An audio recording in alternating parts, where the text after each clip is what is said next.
Denzel Aberdeen could have stuck around to help lead Florida's national title defense, but instead, Andy, he's off to Big Blue Nation. Is that the right call?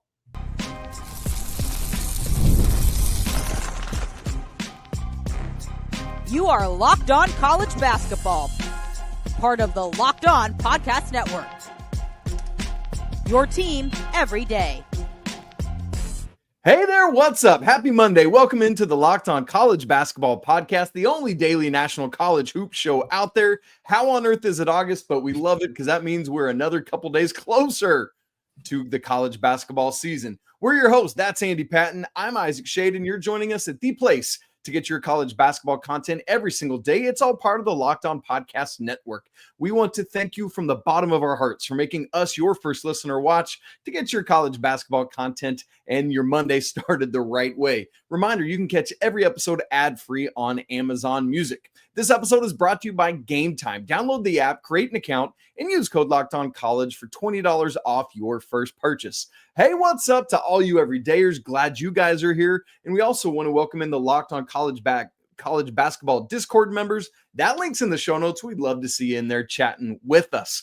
Last week on the show, we did our junior breakout candidates. We went through each of the Power 5 conferences as well as the mid-major. This week, we turn our sights and our attention onto some senior breakouts. So here's how we're going to do it. Today, we're going to go SEC, Big 12, Big 10, and then on Friday's show, come back around to bookend the week. We will have the Big East, ACC, and a best of the rest. Andy, here's the threshold we've been using for all of these. Got to be 10 points or under, and the decimal point, we can have anything after that because a couple of our guys, at least today, are going to be in that range as well. I cheated once last week, so we'll see if any of that happens again. So, Andy, we're going to start with the SEC, which surprisingly for me had fewer compelling names than I thought it would for this category. I'd love to know who you are going with. Yeah, I agree with you. There was a lot of guys that either were already over that threshold or had scored a lot of points at the mid-major level who would be breakout candidates in the sense that they're not super well-known names, but scored 17 per game, so it was I don't really know if that counts. But I ended up picking a guy that I think could absolutely break out, but there's also a fairly big risk that he doesn't get the playing time to do so, and that's Denzel Aberdeen. Denzel Aberdeen, of course, transferring from Florida to Kentucky, fresh off winning a national championship last year with Todd Golden and the Gators, averaged just under 8 points, about 2 boards and 1.5 assists per game, and was kind of in line to take, if he hadn't transferred, I think this would be a very obvious pick because he was in line to take every one of Florida's guards from last year's team, Will Richard and Walter Clayton Jr. And Elijah Martin. They're all out the door, and Aberdeen was kind of cleared to take on a much bigger role, but instead of doing so, he hits the transfer portal and he goes and joins Mark Pope at Kentucky, a roster that has a lot of depth and talent already in the backcourt. I mean, I think Kentucky is, in my mind, pretty clearly the deepest team in college basketball. I'm not sure I'd say they have the best starting 5 or the best top 8. I'd have to think about that more. But if you're going 15 deep, Kentucky is definitely your team. They are really, really stacked up and down that roster. And Aberdeen, 35% shooter. I think he's a player who could really thrive in Mark Pope's offense with a lot of looks, a lot of opportunities. But this is a team that they get Otega Owe back. They get Colin Chandler and Trent Noah back. Jalen Lowe transfers in from Pitt. Jasper Johnson comes in as an incoming freshman. That's a lot of talent and a lot of guys who are going to need minutes. I mean, there's no debate in my mind that Owe and Lowe are going to play a lot of minutes. And Jasper Johnson didn't commit to Kentucky to not play either. So to me, the big question for Aberdeen is, does he get the opportunity to have that kind of breakout season? Because I think in Mark Pope's offense, with his scoring ability, with 20 plus 25 minutes per game, I think he is scoring more than 10 points per game. And I think he does look like kind of this breakout candidate, a player who has the best season of his career in his senior year. But that's assuming 20 plus minutes per game. And I don't know that we can guarantee that with how deep this roster is in the backcourt. And Andy, it's funny as you talk about that, just to quickly go back to the Florida of it all. I hadn't thought about this till you started talking about it, but had he stayed at Florida, I wonder if both Boogie Fland and Xavion Lee would have both ended up coming or not. That's hard to say. We'll never know that, but that's just an interesting what if to think about. as I think back to, I think my mind is so turned back to last year's Kentucky team where Mhm. it was just like a war of attrition, right? Like guys Mhm. kept falling, and if you had a heartbeat and could dribble a basketball, you ended Right. up playing. And so maybe I'm just thinking because of that Aberdeen's going to get a shot, but Mhm. there is a big question mark beside that. Like, will he have the opportunity? I think if he does, he will be that breakout guy you're looking at.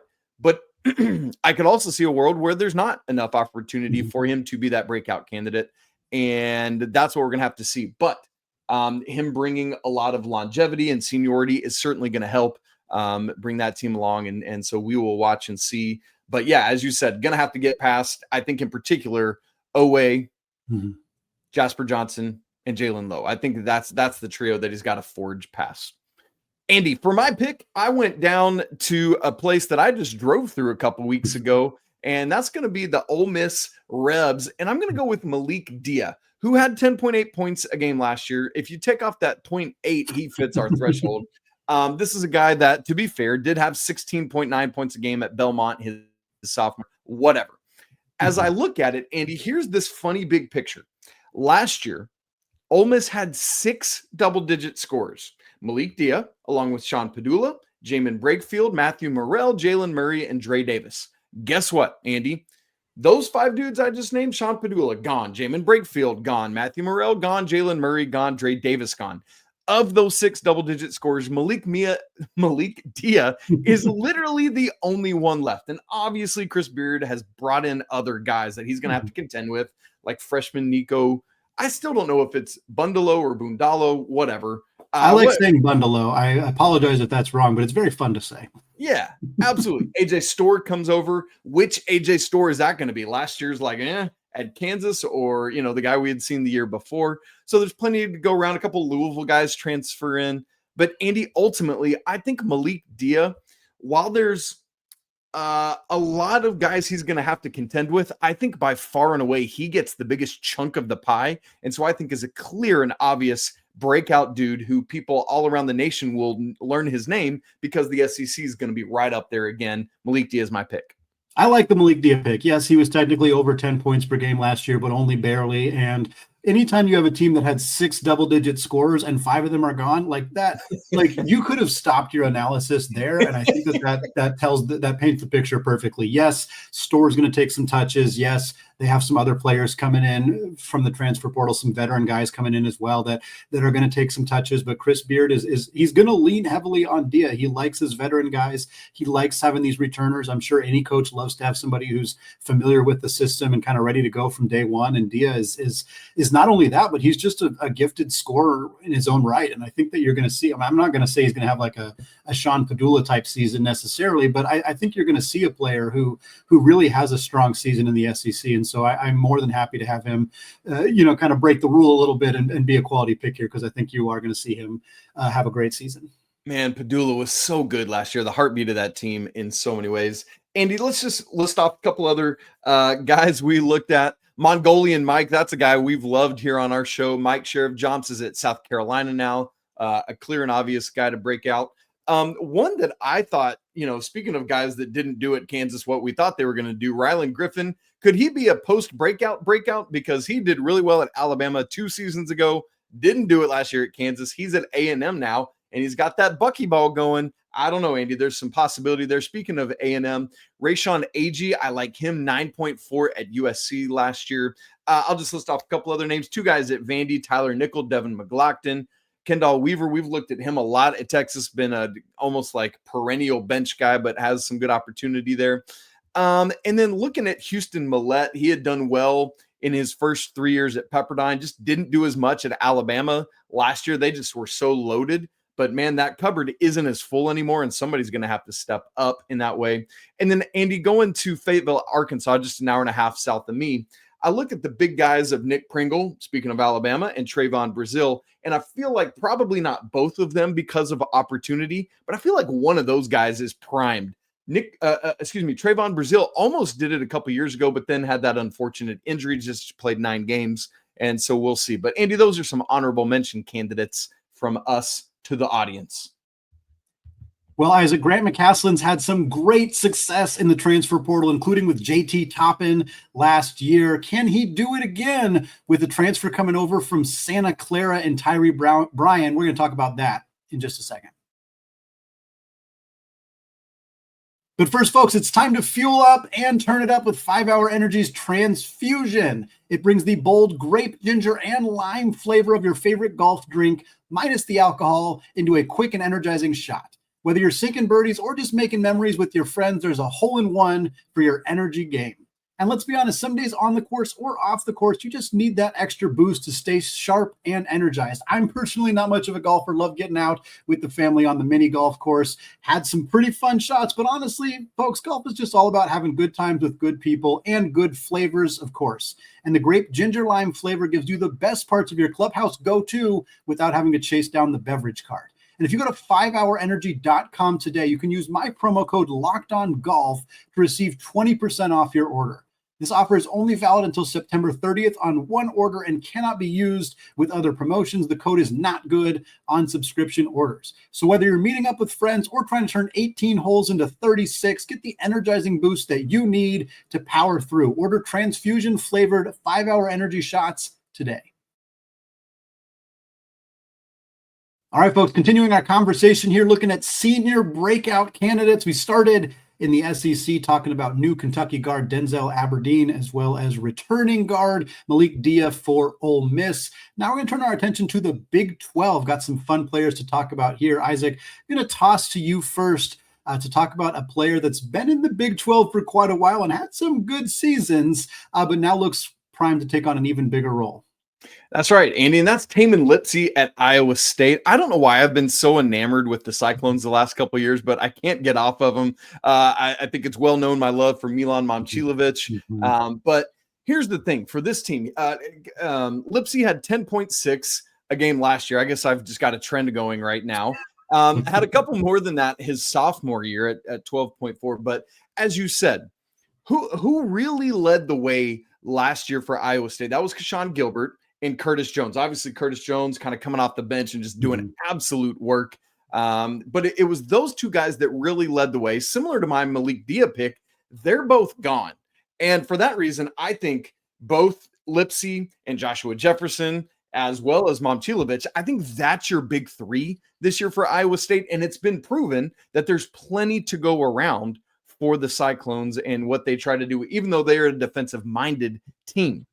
And so for me with Lipsey, I think this is a year that he continues to take even bigger steps, not just with scoring, right? He's a two-way guard, has averaged 2 or more steals a game all 3 years of college, Andy. That's stupid, including leading the Big 12 with 2.7 a game his sophomore year. And so I honestly think Joshua Jefferson is the dude this year for Iowa State, but his scoring average is just too far outside the realm of even my cheating with our 10 points a game average. And so I couldn't go with him.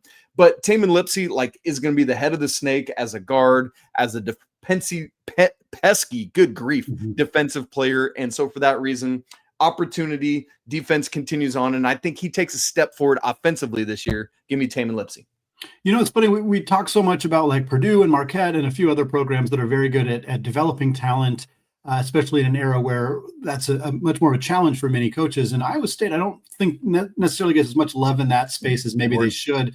And they're obviously very good in the transfer portal as well. Joshua Jefferson, who you mentioned, was a fantastic portal addition. They brought in a few centers last year who I thought were great additions. We talked about Blake Buchanan last week because I think he's another really good fit for Coach Otzelberger's system. But they also just develop talent and keep guys for 3-4 years who we see steadily get better and better and better. And Gilbert and Jones were both really notable examples of that. And Lipsey has been somebody who, you know, I know his scoring dropped a little bit last year, but he has seemed to get better and more impactful on both ends of the floor throughout his career. I think this is a great pick. I think he's going to be one of the best players on both sides of the ball in the Big 12 this year. And if he is an all Big 12 caliber player, Iowa State's, they're going to be right in that mix alongside Houston, alongside Texas Tech, kind of right up at the top of this conference. Woo! All right, Andy, what about you? Who are you going with from the Big 12? Going with another player, I want to make fun of you more for picking guys just over 10 points per game, but the reason I haven't is because I also picked a player. We should have just set it at 11. Every single player on our show today is under 11 points per game last year, but 4 of the 6 of them are over 10 points per game. So we kind of probably should have just reset our parameters here. But I'm going with Tyeree Bryan. Tyeree Bryan transferring from Santa Clara to Texas Tech to join Grant McCasland and the Red Raiders. He averaged 10.5 points per game last year, shot 43% from three. And this is the reason. Tyeree Bryan is an elite knockdown three-point shooter. He is incredibly good at spacing the floor, and he had some monster performances for Coach Sendek and the Broncos last year. That included a road game against Gonzaga. Santa Clara had not beat Gonzaga in Spokane in over 30 years, and Tyeree Bryan dropped 35 on Gonzaga in that game. I think they made like 12 or 13 threes, just some ridiculous performance from the Broncos. Tyeree Bryan is a very, very good shooter, career 41.5%, and that's on over 340 career attempts. This dude can absolutely light it up. And he joins a Texas Tech team that, yes, Christian Anderson's back. They also get LaJuan Watts, a transfer from Washington State, who is a bit more versatile and well-rounded at the three. He's more the replacement for Darion Williams in a lot of ways, but I really like what LaJuan Watts brings. What Tyeree Bryan brings, what both of them bring, frankly.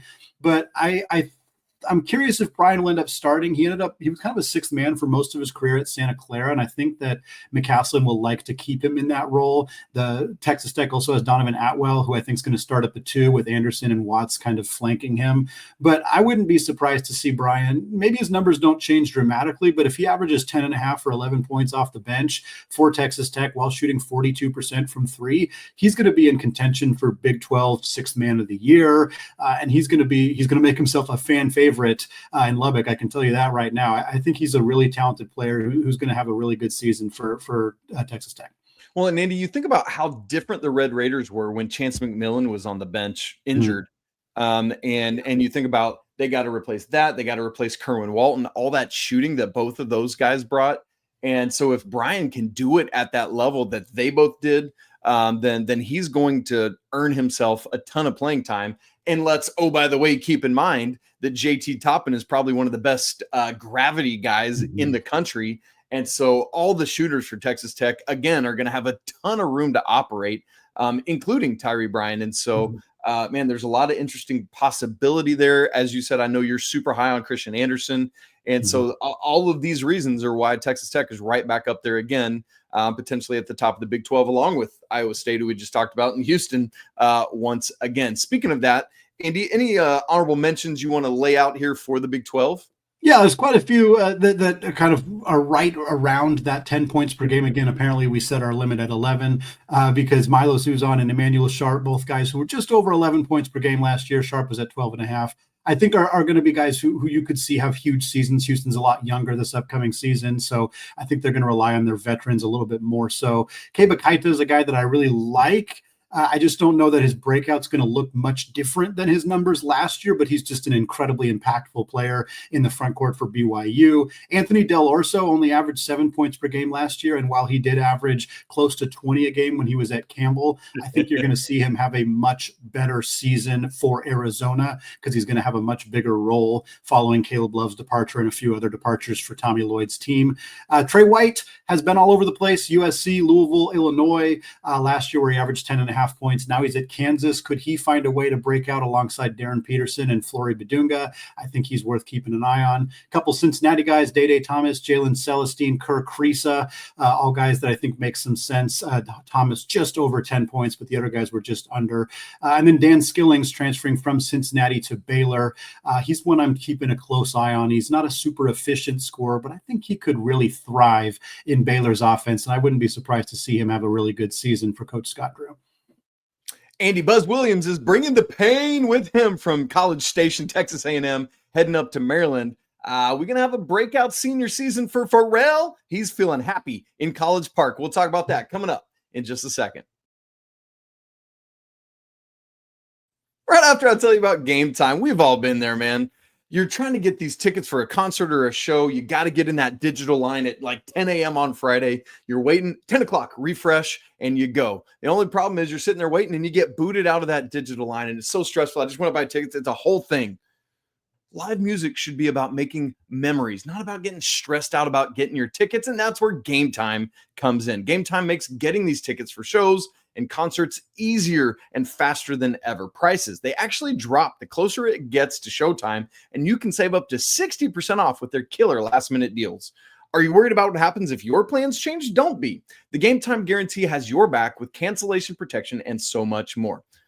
I just used Gametime recently for the first time to buy tickets for myself and my family to go see Dude Perfect because my kids absolutely love it. And let's be honest, my wife and I do too. I was worried, how will Gametime work, man? It was seamless. It was perfect. I will use it again and again. So join the Schade family. Take the guesswork out of buying concert and show tickets with Gametime. Download the app, create an account, and use code LOCKEDONCollege for $20 off your first purchase. Again, create an account and redeem code LOCKEDONCollege for $20 off. Terms apply. Download the Gametime app today. Last minute tickets, lowest prices, guaranteed. Andy, we started with the SEC. We moved to the Big 12, and now we're going to stay big with a conference that is almost double the size of its name, the Big 10. And Andy, that means that there are a lot of teams to choose from. Why don't you kick us off with some Big 10 love? Who are you going with for your senior breakout?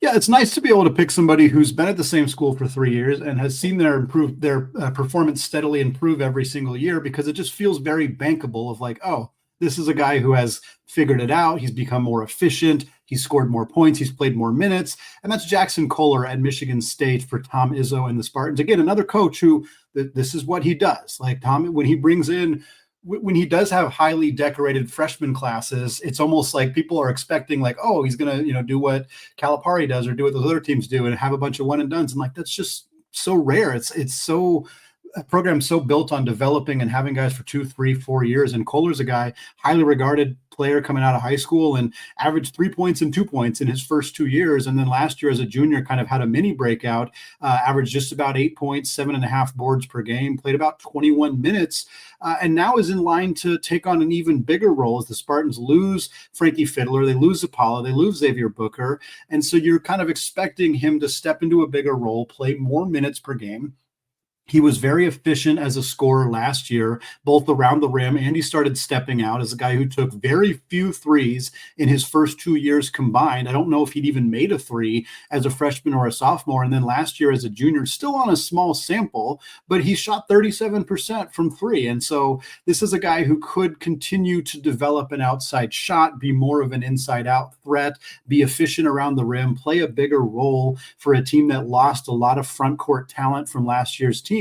And again, Tom Izzo expects you to be ready to go when your number is called. By all accounts, looking at this roster, looking at the moves they made, the players they lost, the players they brought in, it sure feels like this Spartans team is ready to trust Kohler with an even bigger role than he had last year. So I wouldn't be surprised to see, I don't know that he's going to go out and score double what he scored last year and be 16 points a game, but something like 12 points, maybe 13 points, 8.5 boards on good efficiency feels very attainable, and is what Michigan State needs him to do to kind of help keep that front court at the top of the Big Ten.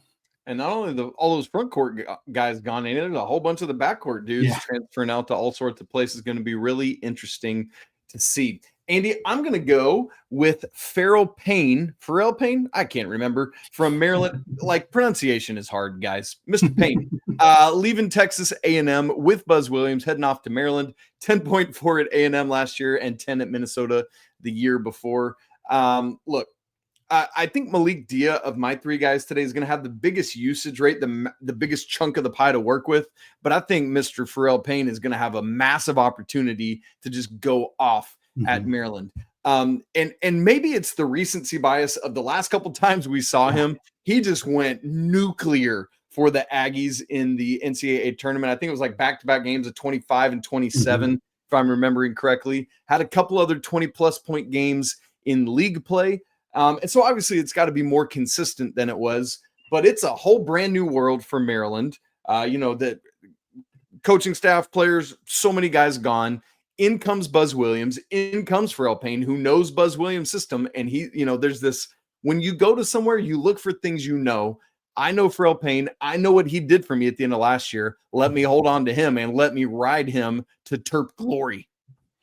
Yeah, I think Payne's a great pick for exactly what you just laid out at the end there. He's familiar with the system. Buzz Williams his system takes a little bit of adjusting, and you see some guys thrive in that system. Some guys, it doesn't necessarily happen for them. And I think Payne's a guy who we saw that last year. We saw those multiple back-to-back 25-point games. We saw him be a menace on the offensive glass. We saw the kind of thing that he can do. And more importantly, Buzz saw that. And Buzz is looking at a roster of guys that, he knows some of them. He recruited a lot of them. He obviously has faith in the players on his roster, but a lot of those guys are not people who have ever actually played in his system before. And if things go awry, if a few of those players maybe don't, even if they don't adjust right away, like they may figure it out in time, like Payne's going to be ready from day one. And to me, that strikes me as a pretty good opportunity for him to be a player who puts up the best numbers of his career. I wouldn't be surprised at all to see that from Payne. I think this is a great pick here. Andy, let's do some honorable mentions from the Big Ten. And look, I wanted so desperately when we did this exercise for Fletcher Lawyer to be my Big Ten choice. But look, 13.8 last year. I just couldn't do it, even as much of a cheater as I am. And it's just so on brand for our show to choose Fletcher Lawyer. So Fletcher, we apologies to you. Again. As per usual.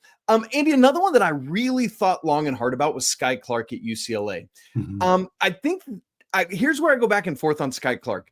Donovan Dent is going to go nuclear as you can go within another one of our shouts at the end of the show in a Mick Cronin system. Tyler Bilodeau, we saw what he could do last year. I think Sky Clark is that guy, though, that maybe Dent and Bilodeau take so much of the attention that Sky Clark is able to do more like what he did at Louisville a couple years ago, rather than his 8.5 at UCLA last year. I'm thinking very Tyga Campbell-y here, and we'll see what happens. A couple guys at Michigan. I know there's all the Axel Lindeborg love, but Roddy Gale is still around. 9.8 points a game last year. He was at 13.5 2 years ago at Ohio State.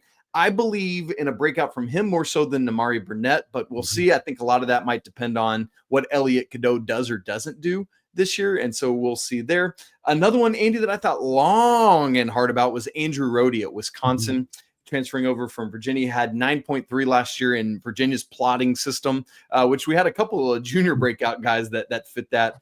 But at St. Thomas, which is obviously a much lower level school, had 17.1 back on his freshman year.